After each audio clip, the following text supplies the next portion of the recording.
Welcome back to Adventures in Theater History. Here on this show, we bring you the best stories from the deep and the fascinating history of theater in the city of Philadelphia. I'm your host, Peter Schmitz. Our original theme music is by Christopher Mark Colucci. Come along with us as we really begin to tell the story of Philadelphia, the tryout town.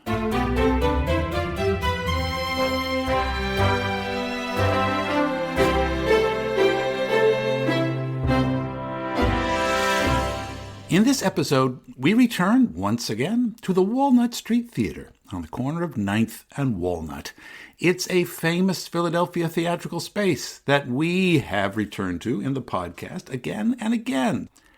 But as the second decade of the 20th century arrived, the Walnut was struggling to keep its position as an attractive house for touring theatrical productions. It was still, after all, a classic Victorian-era theater with a proscenium stage that looked out into an audience area that had two big encircling horseshoe balconies, each backed with solid, dark walnut paneling and with cast-iron structural posts holding up the balconies that naturally impeded some of the audience's view. And then above those, a third level of a gallery high up in the back, pressed up almost against the ceiling.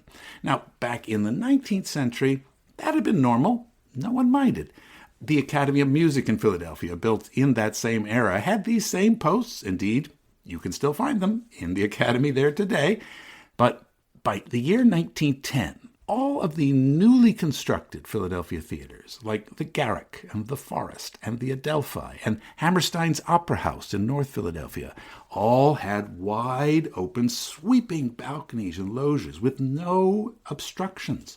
On top of all this, the Walnut found itself in what was now a rather unfashionable part of town. The place was starting to lose its appeal as a touring venue, especially after city authorities restricted its seating capacity due to changes in modern fire safety regulations. The backstage dressing rooms at the Walnut were cramped, old, and musty. The theatrical syndicate, that great combination of theatrical producers, stopped sending prime touring shows to the Walnut. It was getting only second-rate tours of plays and musicals that had long since lost their appeal on Broadway and, well, just about everywhere else, too. Then, to top this all off, in April of 1912, Henry B. Harris, the theatrical manager who at that point held the lease on the Walnut, died in the sinking of the Titanic. So there was a huge resulting legal struggle over Mr. Harris's estate, and the lease of the theater changed hands several times in the aftermath, including, for a brief period, to Louis B. Mayer, the future movie mogul, and for another period to Leon Leopold, the brother of the Philadelphia vaudeville comedian Ed Wynn. But everyone who ran the venue struggled with the fact that the old Walnut Street Theatre building was just not up to code. Maybe it would have to be torn down, as the Chestnut Street Theatre, another nearby huge old Victorian-style theater, was in the year 1917. But we've been talking about the lease. Who owned the Walnut? Would these owners not pay to upgrade it and save this important, iconic Philadelphia institution? Well, you probably don't remember, but I'm here to remind you how the great American actor Edwin Booth had bought the Walnut back in the 1860s, together with his brother-in-law, the comedian John Sleeper Clark. Well, as it happened, Sleeper Clark and Booth had a terrible falling out right after Edwin's brother John Wilkes assassinated President Lincoln. To settle the dispute, Booth signed control of the Walnut over to Sleeper Clark. And then Sleeper Clark, still burning with resentment, had left the U.S. entirely, but he had retained ownership of the Walnut, and its title had stayed with his descendants after he had died in 1899. The Sleeper Clark family were happy to hold on to the Walnut as a source of small but steady rental income. But they weren't really public-spirited custodians of theater history.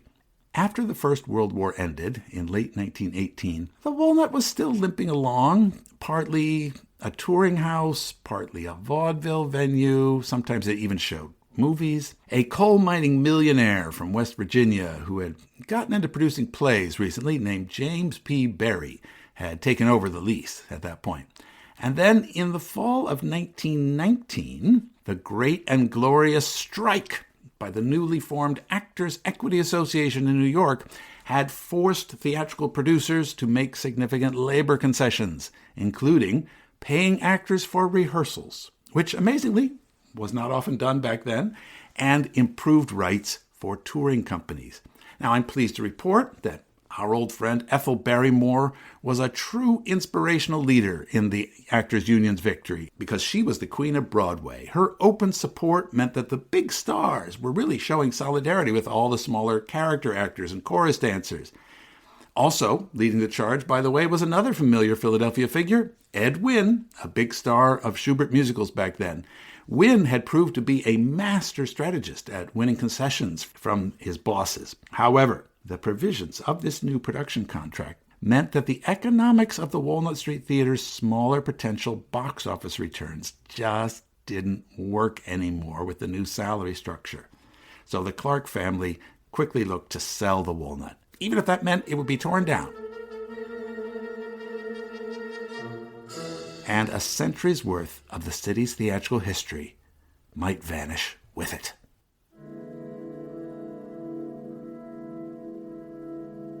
But what if the Walnut didn't have to be a big production house anymore?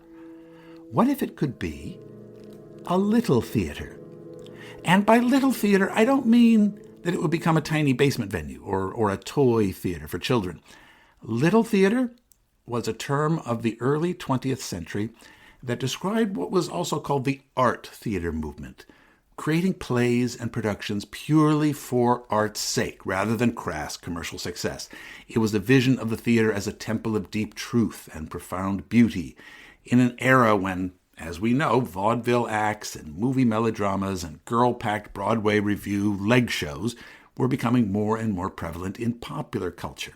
In the United States, in particular, the little theater movement was a result of young American playwrights, directors, dramaturgs, stage technicians, stage designers, and actors who were all influenced by the new trends in European theater. The ideas of Max Reinhardt, for example, who founded the small Schall und Rausch, that is to say Smoke and Mirrors cabaret in Berlin, to perform satirical plays and edgy symbolist dreamscapes. Also influential were the plays of Maurice Maeterlinck in Belgium, the innovative black box theater designs of Adolf Appia in Switzerland, the experimental concepts of Gordon Craig, the staging methods of André Antoine at the Théâtre Libre in Paris, of Otto Brahm at the Freie Bühne in Berlin, of Strindberg at the Intima Theater in Stockholm, and Stanislavski at the Moscow Art Theater in Russia.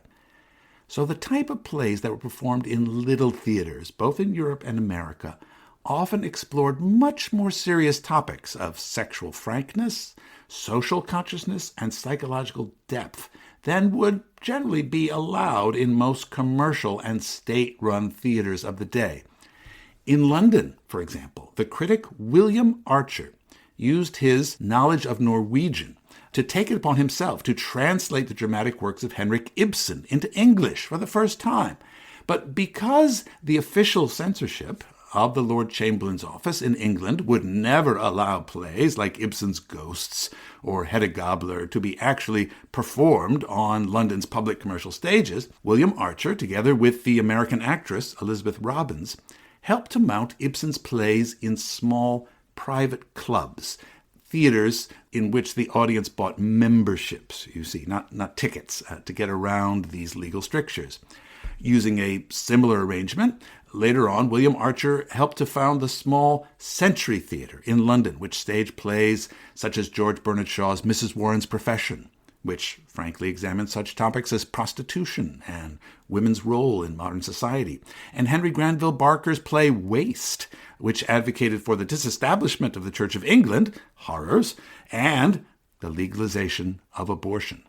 Now, in most college theater history courses, including, well, mine, at this point we would likely discuss all of the American Little Theater movement. And we talk about the Provincetown Players, who produced Eugene O'Neill's first one-acts in Massachusetts, the Washington Square Players in New York, the Neighborhood Playhouse, the Pasadena Playhouse in California, and so on.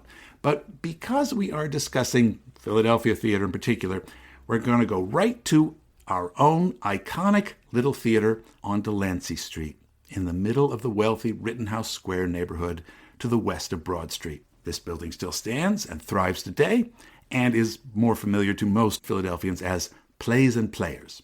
The Little Theater began as a social club, founded by a group of very wealthy and very well-connected Philadelphians who were eager to foster non-commercial theater. The early supporters included the actress Maude Durbin Skinner, a woman named Beulah J., her husband Edward J., and F.H. Shelton. The stated objectives of the Little Theater was to produce a theater of ideas, and many of these initial ideas, as it turned out, were about sexual freedom and the political enfranchisement of American women, the right to vote. The building itself, intended for use as a school for drama as well as a performance space, was designed by the eminent architect Amos W. Barnes. Its auditorium downstairs held less than 300 people, but it was elegantly and eruditely decorated. On March the 3rd, 1913, Philadelphia's Little Theater was finally ready for its grand opening, and its group of founders staged the first play produced there. The title was The Adventures of Chlora, C-H-L-O-R-A. The play, The Adventures of Chlora, had been in rehearsals for many weeks, and its opening had been delayed several times by last-minute construction difficulties. But on the evening of March the 3rd, the audience included Dr. S. Weir Mitchell, the eminent physician, and his family, as well as Mr. and Mrs. Thomas Shelton, who sat in two small boxes which were on either side of the stage. During intermission, all members of the audience were invited to view the lower-level lounge, which was small but tastefully furnished with old prints and decorated, as the newspapers reported, in mission style. So I believe it was supposed to be redolent of California. Punch was served to the audience by members of the Little Theater Club. So what was The Adventures of Chlora? Well, it was billed as an Austrian comedy. It had no author listed, but it was likely written by one of the Little Theater's membership, possibly Mrs. J. The play was undoubtedly inspired by the infamous 1897 drama La Ronde by Arthur Schnitzler, which detailed a series of sexual encounters in Austria. Quote, briefly, the story is formed by a series of 5 love ventures of an attractive and witty young maid who bears the title name, wrote a reporter for the Philadelphia Inquirer. Mrs. B.E.J., the director of the Little Theater, has selected a number of well-known and experienced artists, headed by Ozo Waldrop, a clever comedian recently featured in Speed, to form the cast. The other members of the company are Hilda Englund, a distinguished Swedish actress, and Mabel Wright, who was recently seen with Dustin Farnham in The Virginian at the Walnut Street Theatre. According to a reviewer, the performance went well, but on the whole, he cautioned that, quote, the acting organization has not found its level yet, which is a nice way of saying came off a little amateurish. The plot centered around Chlora, an oversexed girl with a longing for strong and adventurous male companions, who resolves to experience the delights of a chain of flirtations. Her victims, again I'm quoting, are an aviator who falls through the skylight into her boudoir, a military officer whom she encounters in a ruined abbey, a Viennese bachelor, a wealthy man, and a summer man, so-called. All yield to her frank advances, and the verbal sparring between the men and the woman is spun out to a climax in each one of the episodes. End quote. The scenes of The Adventures of Chlora evinced considerable laughter from the audience, apparently, although the critic thought that the dialogue on the whole was quite undistinguished. Whoever wrote the play, said the critic, they were certainly not Austrian. The Little Theatre kept on going throughout the 19-teens, mostly powered and funded by its wealthy, enthusiastic, and socially prominent backers. We are going to come back to this little jewel box of a theatrical space in a later episode. So I rather reluctantly lay the topic aside for the moment because we want to get back to the Walnut. But suffice it to say that although the plays produced at the Little Theatre were often quite politically controversial, on the whole, the ethos of the Little Theatre movement was gaining great cachet amongst the Philadelphia cultural elite. And these included two men named Charles Cook Wanamaker and James P. Berry. Now, these are two famous Philadelphia last names, and indeed, if you know Philadelphia history at all, your ears perked up. Well, yes, those Wanamakers. True, Charles C. Wanamaker was only the nephew of the great John Wanamaker, the famous department store owner and philanthropist. Charles Wanamaker had worked for many years as the city editor of the Philadelphia Ledger. But in his middle age, he seems to have had some sort of career crisis. Perhaps he was pushed out. And he gave it up to become the manager of the Garrick Theatre. Again, a prestige theater, even though it produced commercial productions. In upper social circles that Wanamaker traveled in, he was a great advocate for improving and supporting a better kind of American theater in Philadelphia. And in this cause, he managed to recruit a very wealthy friend of his to move his family to the city, the lessee of the Walnut Street Theatre, James P. Berry. Now, if that family name also seems familiar to you, it may be because his brother was Charles Berry, the banker and president of Temple University. It's spelled B-E-U-R-Y, by the way, but always pronounced Berry, like the fruit, although, of course, in Philadelphia accent, it comes out Berry. The famously long, vacant, and graffiti-emblazoned Berry Building, a.k.a. the Boner Forever Building on North Broad Street, is named after him. But again, we're talking about today his brother, James Berry, the guy who had been leasing the Walnut. And James Berry bought the theater building outright from the Sleeper Clark heirs in the spring of 1920. And then Berry immediately announced he was going to tear the Walnut down and build a larger version of the Little Theatre near Rittenhouse, where he could properly produce the great new American drama of the 20th century. Charles Wanamaker would be his business manager. The last play performed in the old house was apparently going to be a musical romantic comedy, Down Limerick Way, in which the Irish tenor Fisk O'Hara had ample opportunity to sing about his love for his girl and for the old sod of the Emerald Isle. And then, that was it. After 112 seasons, the venerable Walnut, the oldest theater in America, had come to the end of its run.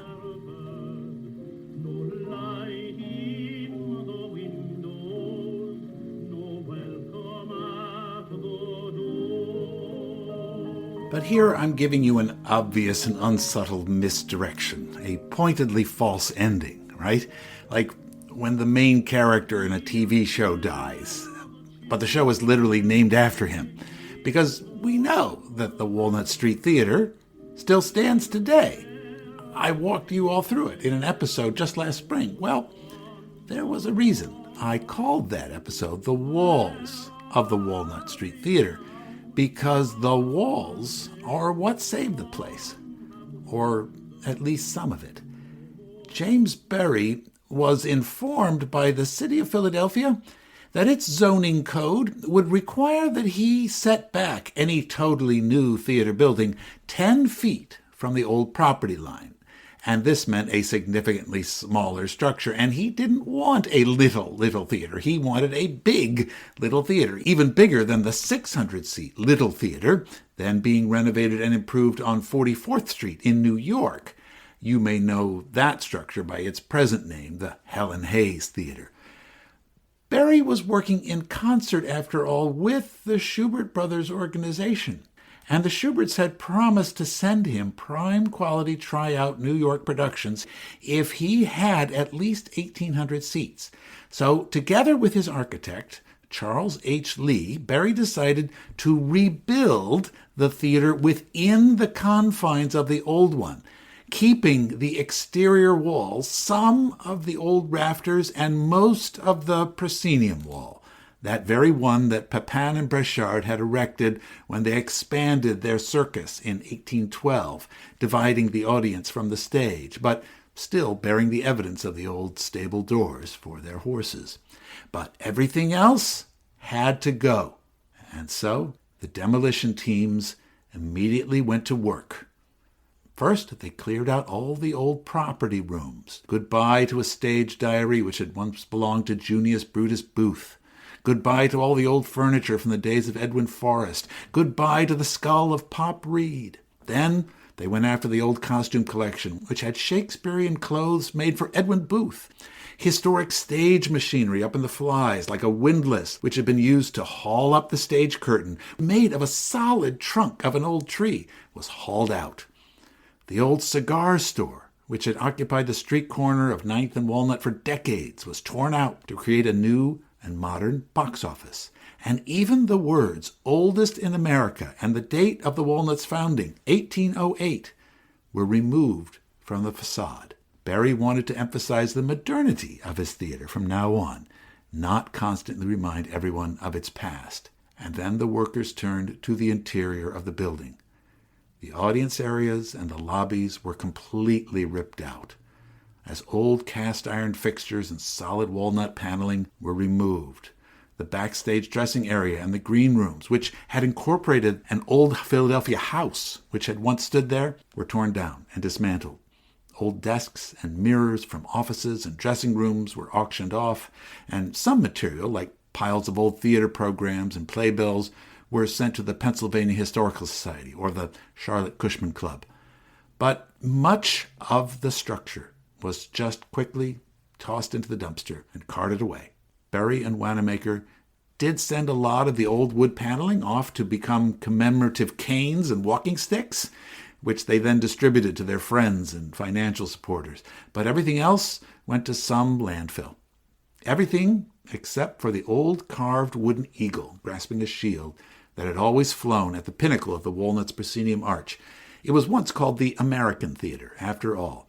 That eagle was given a new coat of gold paint and was reinstalled in what was now mostly a Georgian-style interior with white paneling everywhere and wine-red upholstery on the seats. In the center of the new auditorium ceiling was an elegant, huge crystal chandelier, saved from the ballroom of another Philadelphia landmark, the Bingham House Hotel at 11th and Market, which had also just been demolished that same year. And all that is why when people today confidently tell me that they already know the Walnut is the oldest historic theater in Philadelphia, which is certainly its reputation, I tend to think about this 1920 disembowelment, and indeed the subsequent 1970 total reconstruction, which tried to reverse some of Charles Lee's work. And again, I always think, the oldest theater? Well, bits of it. It's a little like that famous paradox of the ship of Theseus. As it is slowly rebuilt, piece by piece, over the years, at what point is the name all that truly remains? But I can't find much evidence of people back in 1920 being too sad about the hollowing out of the old Walnut.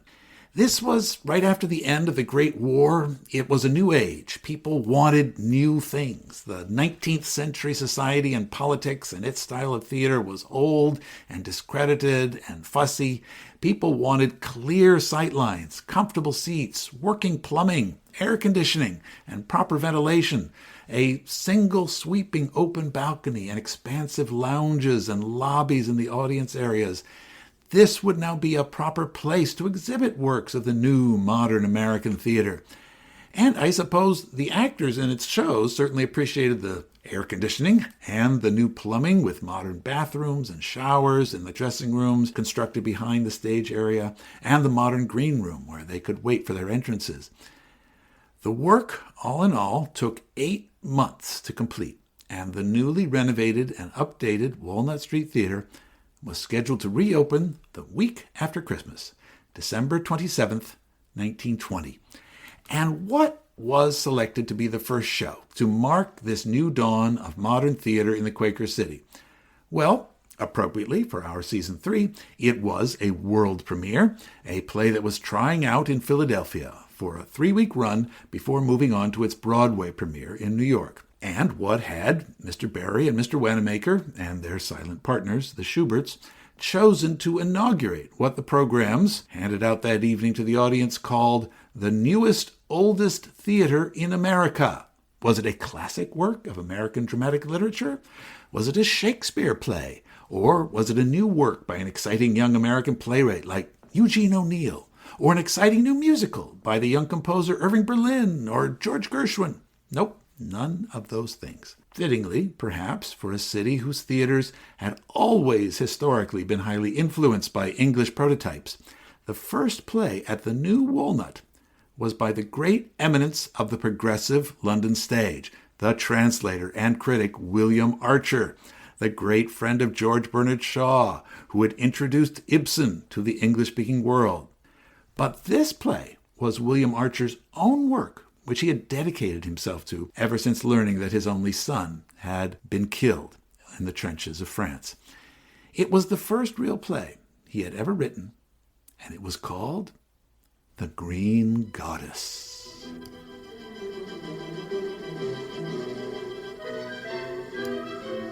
So, what exactly was Archer's The Green Goddess? I have another series of rhetorical questions for you. Was it a serious play set in a tightly constructed plot like Ibsen's famous A Doll's House? Was it a more symbolic and mystical work like Strindberg? Perhaps a mourning for Archer's lost son and millions of the other needlessly slaughtered young men during the Great War? Was it a witty examination of social issues set in the midst of stunning dialogue like those of George Bernard Shaw? Or, since Archer had recently published a long, deeply researched sociological book about race relations in the United States, entitled Through Afro-America, was his new play an impassioned plea for deeper historical understanding of the plight of the long oppressed? Or, since Archer had actually attended shows at the Old Walnut many decades ago, when he had toured America in his youth, was it a meditation on the changing nature of theatrical tastes? No. Of course the answer is no. It was none of those things. The Green Goddess was a literal potboiler, a play that William Archer hoped would be a huge commercial success and help to fund his retirement and old age. Directed by Winthrop Ames, The Green Goddess was an attempt at a thrilling melodrama in an exotic setting, a fictional small Asian principality named Rukh, R-U-K-H, which, in the world of the play, is somewhere vaguely around Afghanistan or Nepal or Tibet. Archer had spent the war years working for the British Imperial War Propaganda Bureau, after all, and somehow he had deeply imbibed the current obsessions of British bureaucrats and diplomats who were trying to shore up and relaunch another tottering Victorian institution, the British Empire and the British Raj in India. Indeed, if you want to know more about the worldview that William Archer's play was inhabiting, I can recommend nothing more than episodes 88 and 89 of that excellent history podcast called Empire, created by the historians William Dalrymple and Anita Anand, which will fill you in on the exact mindset of the last stages of the Great Game as Britain and Russia struggled to keep each other at bay in Central Asia. But we'll leave that aside for our purposes.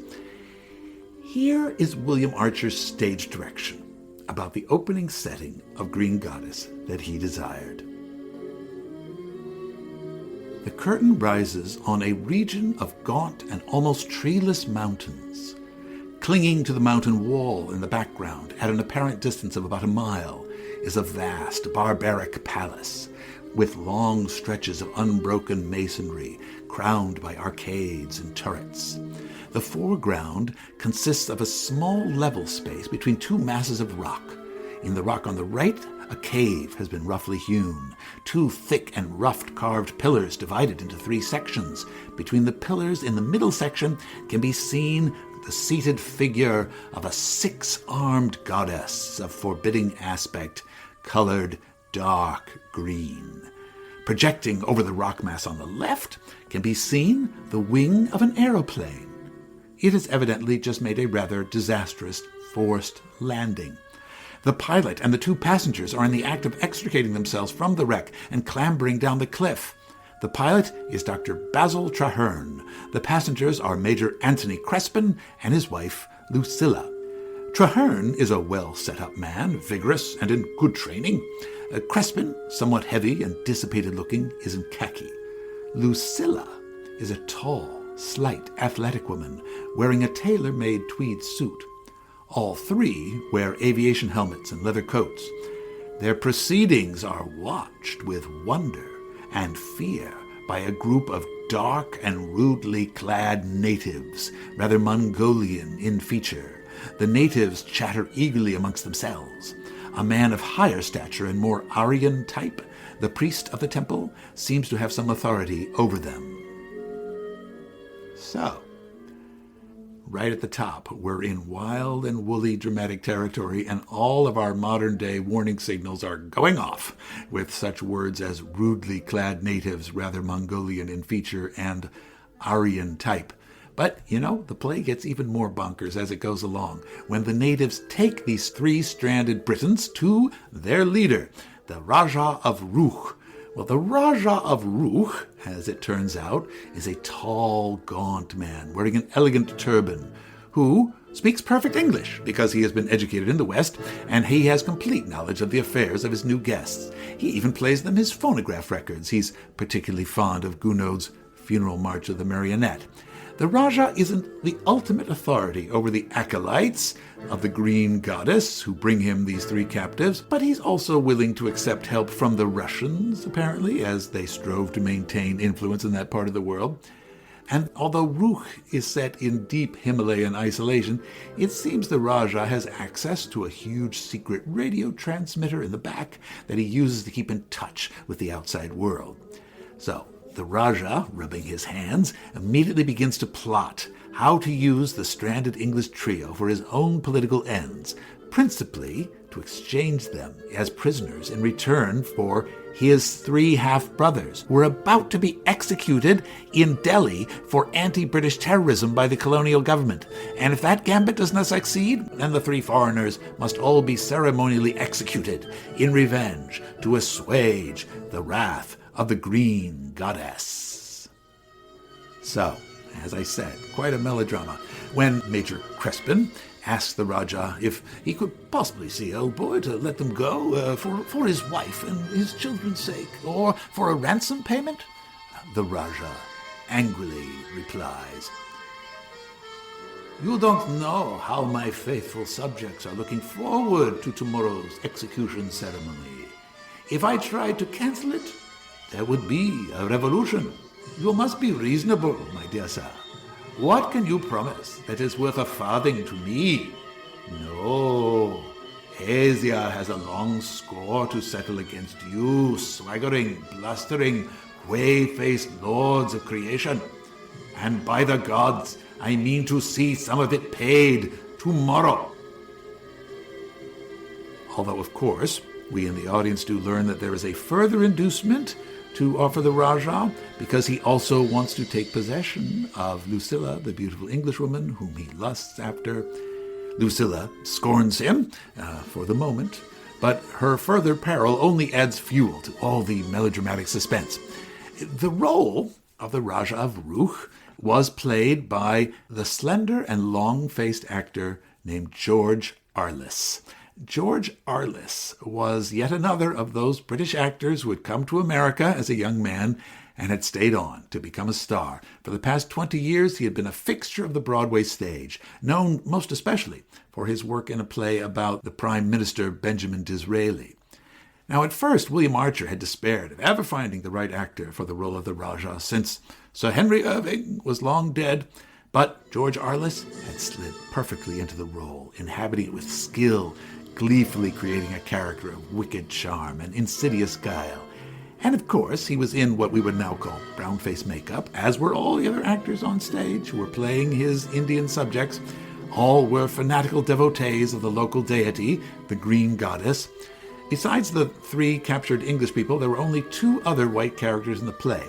Watkins, the treacherous Cockney aide to the Raja, who eventually, over the course of the action, gets heaved out of the palace window as the three captives revolt and take control of the palace radio to call for help and try to make their escape, and also a British military pilot who comes in at the very end after having bombed Rook and all its people into submission. By that point, however, Major Crespin has already been shot and killed by the Rajah, which allows Lucilla and Traherne to finally admit their love for each other. The Rajah, having been defeated at the end of the play, is philosophical as he watches Traherne and Lucilla depart with the pilot, remarking that he'll probably have to abdicate his throne now, but that he'll likely see them again on the Riviera someday. Ta-ta. As for losing the white woman of his deepest desires, well, he says to himself, coolly lighting a cigarette on the flame from a temple brazier, she'd probably have been a damned nuisance. Well, this sort of racially tinged melodrama was just the sort of thing that American audiences adored back then.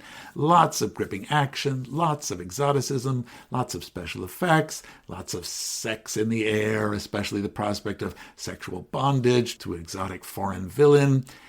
Plays of that sort were going to be Broadway's bread and butter for the next decade, one of the most commercially successful decades in the history of American theater. I knew all that, but I literally didn't see it being kicked off by the very man who had made his reputation promoting Shaw and Ibsen. But it all kicked off splendidly that night at the corner of 9th and Walnut. Indeed, the Philadelphia theater critics raved about The Green Goddess in their papers the next day, and the Philadelphia audiences all flocked to see it and applauded it enthusiastically every night. The 3-week run at the new Walnut Street Theatre was completely sold out. Archer wrote happily back home to George Bernard Shaw that he now was a successful playwright too, old boy. The total box office receipts had been almost $20,000 the first week alone. There was only one problem. To his brother, Charles Archer, in another letter he confided his fears that this tryout town success was all rather surprising, beyond his wildest dreams, but that, quote, I hope it hasn't gone up like a rocket in Philadelphia to come down like a stick in New York. But it didn't come down like a stick, not at all.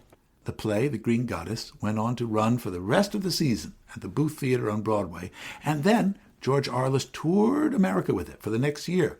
While he was in San Francisco with the play, the chef at his hotel named a new salad dressing for the play in his honor. So if you've ever had Green Goddess dressing, you can thank Mr. Arliss and Mr. Archer and even the Walnut Street Theatre in a way. The property, the theatrical property, was quickly snapped up by Hollywood, and George Arliss repeated the role of the Rajah of Rook in a silent film version of the play in 1923, which is easily seen now on YouTube. And then he played the role again in a remake of it, a talkie, in 1930, made with the Vitaphone technology. It still occasionally shows up on old movie channels on TV. Anyway, to my mind, the success of The Green Goddess and the apparent appeal of the newest, oldest, biggest little theater in America really starts the tryout town era in Philadelphia. The Schuberts, in particular, who will be the focus of our next episode, had certainly noticed how useful Philadelphia could be for their purposes. From then on, they made sure that not only musicals and revues and operettas would come regularly through the Quaker City on pre-Broadway tryout runs, but so would serious plays, light comedies, and many, many melodramas like The Green Goddess, all hoping to replicate the success of Archer's play, which did in fact earn him enough to support him in his old age. Or rather it would have, if he hadn't died suddenly on December 27, 1924, exactly 4 years to the day after the world premiere of his play in Philadelphia. For the new owner and the manager of the Walnut Street Theatre, certainly the future seemed bright. In the Call Boys Chat column of the Philadelphia Inquirer in early January of 1921, a reporter wrote that, quote, there is every evidence of a modern playhouse, with the elegance and comfort one naturally expects in these days of progress and newfangled ideas. And then the call boy continued, I have been assured by both Mr. Wanamaker and Mr. Berry that the attractions for the season to come will measure up to the standards set by Mr. Arliss, which argues well for the patrons of the house. However, he concluded, he was still a bit miffed about the removal of the date 1808 on the exterior of the theater. He had always liked that, but he consoled himself with the thought that maybe it would be put back up again someday in the future. That's our show for today.